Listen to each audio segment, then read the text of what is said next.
Hello everybody, welcome to theTUBE. A lot going on. Here's our lineup. Chinese tech giant invests big in Jerusalem venture partners. Apple to launch new Apple TV set-top box and rule television. An Israeli startup will revolutionize your drone with a bunch of apps.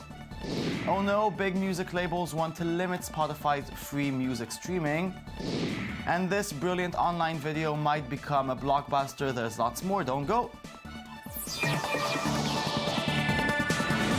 This is big. Alibaba, the Chinese tech empire that will rule us all in the near future, is continuing to take small, yummy bites of the Israeli startup ecosystem.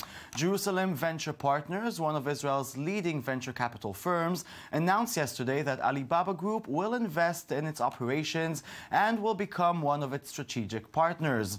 This marks the first time Alibaba has invested in an Israeli VC firm and the second time it has invested in Israeli tech.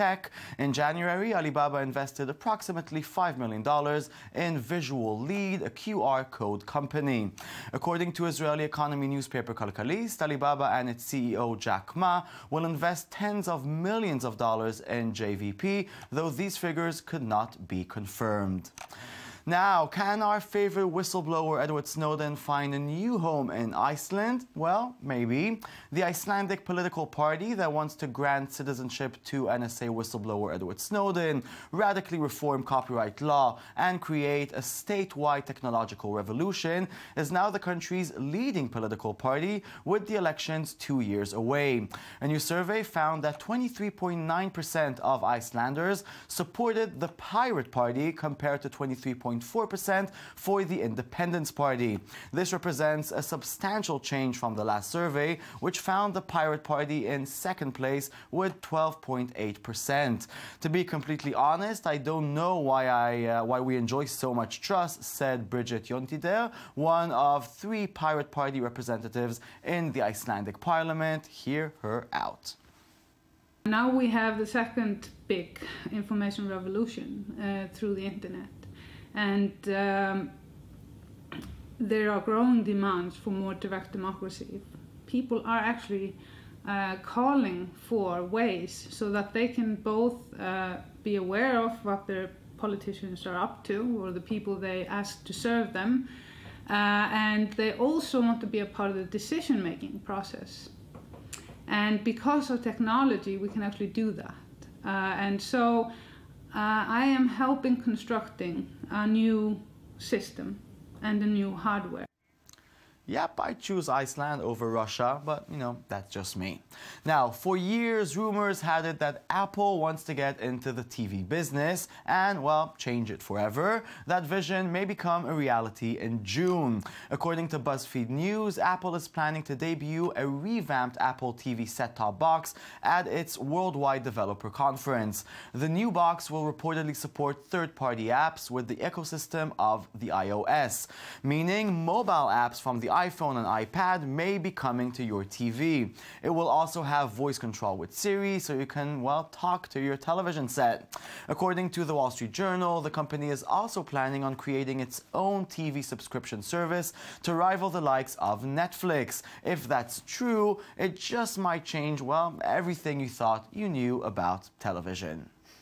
Now, shooting video with drones is a new trend, but we haven't scratched the possibilities of this trend and controversial technology. A new Israeli startup wants to change that by opening a world of apps for your drone. Percepto will enable drone owners to bring new functionality to their existing vehicles by way of an open-source attachable camera controlled by an ever-growing suite of drone apps. Percepto will offer a camera that can be mounted on your existing drone. You will download the apps to your mobile phone and interact with the camera in different ways. The company has already built apps for the device, including one that can automatically follow and film a particular object, but the idea is to let other developers, well, join in. They are very close to their funding goal on Indiegogo. Check them out. A phone without applications, it's just a brick with a screen. The same way a drone without applications is just a brick that flies. This is Percepto. It's a tiny add-on that lets drones have applications on them. Computer vision is the missing link to create those apps. It's what makes drones able to avoid obstacles, recognize people and places, track objects, and really become autonomous. It's also what brings drones to the uncompromising safety level required to become an everyday thing. But creating computer vision applications is a long process of multi-layer development. Say you want to create a simple drone app that finds a parking spot. You need computer vision optimized hardware, custom drivers, a layer of algorithms to analyze and map the image, a layer for safety and common actions, and one to control the drone. Only then you can create a last layer that actually delivers the functionality. With me in the studio to fly so high are Percepto CEO and CPO Dor Abuchatzira and Raviv Raz. Buckle your seatbelts. Good evening. Good evening. So where did the idea come from? Well, actually, it was when we were on a ski trip to the Austrian Alps. We had a GoPro, and we really wanted to make like amazing videos, and we ended up of actually our heads mainly on the video. So we came back to Israel and started to think, how can we make that a reality? You know, make something, film us by itself, and we started thinking and going over about the app. It started with the app, if I'm understanding what you're saying. Actually, we had the GoPro and we wanted to take amazing videos of ourselves. Okay. So we thought, how can we do that? We want ourselves, the whole thing, the whole body. So we thought maybe we can use a drone. And Okay. after using the drone, we said, okay, I need to fly the drone and I want to have fun skiing. So maybe we can make it do it by itself. And that's how the whole thing began. So that's where it started. So now there's a camera, and beside the camera, you need to build a platform for 3D developers to develop apps for the drone. Did I get it right? Yeah, basically, you just need to make it easy for people to write code and to make the drone do incredible things. And this is the main goal of this platform is just to get people not being delayed or stopped from all the issues with the hardware and the drivers and all the stuff that you don't want to mess with, and then think of something cool and be able to create it. So let's brainstorm together here. What cool apps would you really want people to code and invent? Well, I think with drones, the more popular subjects are probably industrial uses, because for consumers, it's now more filming, and we believe soon it's going to be more gaming as well. So the two apps we came up with was a cool way to film yourself, and an option for you to get the drone into the physical world using some virtual reality features. But I think what's beautiful with platforms that people can now create applications that we haven't thought of. So if you want to find your parking spot as a feature, this is one thing that people might develop, but I'm more excited to see what people will come up with that I haven't. Wow, it sounds like fun, but for that to happen, you need to build a community behind it. It's not only the technology itself. How do you do that? How do you build the community? I think the first step is what we did with our Indiegogo campaign, is approaching early adopters and developers, and that's why we chose to launch the Indiegogo campaign. We have some developers with us here in Israel we're working with and thinking about things, and the main reason we went to crowdfunding is to create this community and get people on board with us. And what's the developers' reaction to the platform in the meantime? I think they are very excited. We got a cool reaction even from 3D Robotics CEO, Chris Anderson. Mm-hmm. On the first day of the campaign, he bought one and just tweeted about it that he thinks it's a great idea. And with all the developers community we communicate with, we see a lot of excitement. People are asking when are we going to release, the APIs and the hardware, which will be in October. And I can't wait to see what people will do with it. Maybe I'm a bit old school, but every time people talk about drones, I have two things in mind. One, that it's, dangerous. Even you mentioned playing before. So if people are like playing with their drones, I can imagine it, doing damage. You're both nodding because I'm right. It's an issue. It's an issue. Actually, it's what you use your drone for and how responsible you are. I mean, we use it and we film ourselves, and I film my little kid with it, and we have fun, and I'm careful. I'm not flying over kids or over people, and I'm obeying the rules. And I think if you obey the rules and you use it for a good cause, then it's okay. It's good. Because the other thing about rules is that there's also the whole privacy thing.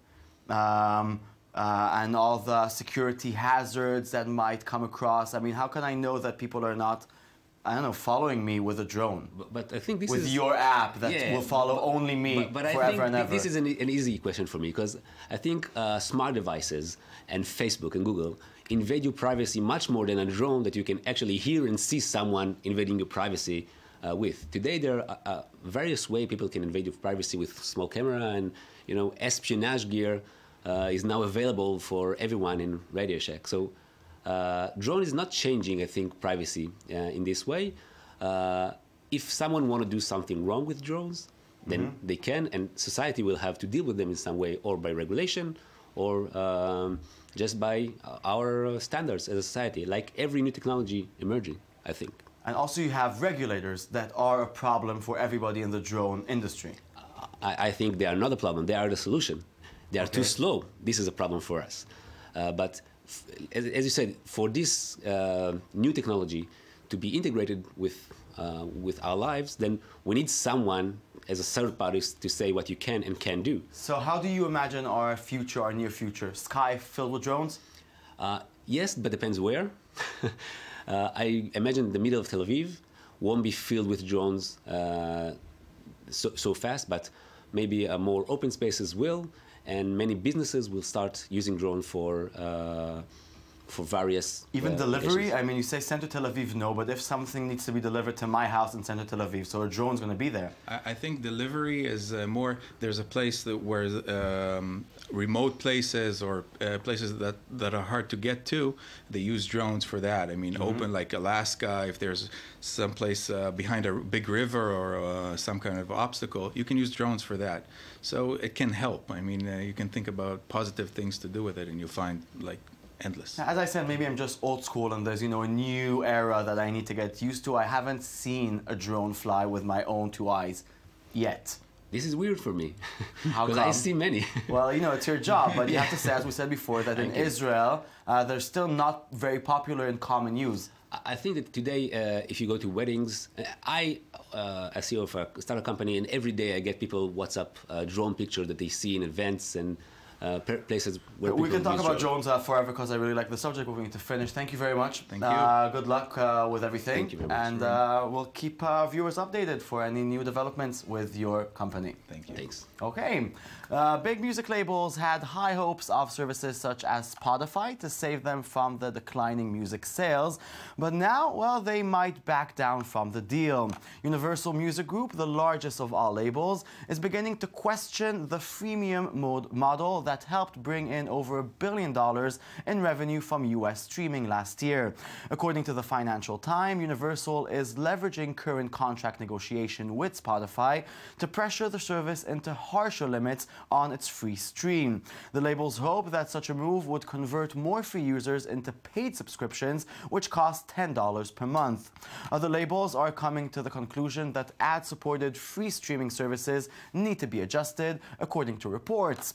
Unnamed sources tell Rolling Stone magazine that most labels are pushing for more limits on free music streaming. So, goodbye free music. It was nice knowing you. Now, sci-fi director Rory Robinson made quite a dent in the internet last week when he released The Leviathan, a proof-of-concept short film.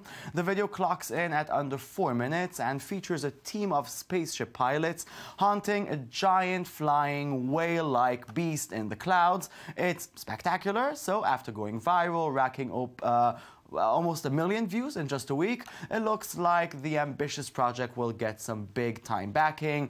Deadline reports X-Men writer and producer Simon Kinberg and Chappie director Neil Blomkamp have signed on to produce the feature-length movie. Now they are waiting to get enough money from the studios to go wild. Here's a glimpse of the original viral video.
Leviathan! Ah! Yeah, it looks kind of cool. So go see the whole video. And wow, that's it. Show's over. Thank you very much for watching. We'll be back tomorrow with a brand new show of the Tube. Log on. We have a Twitter. We have a Tumblr. It's the Tube 24.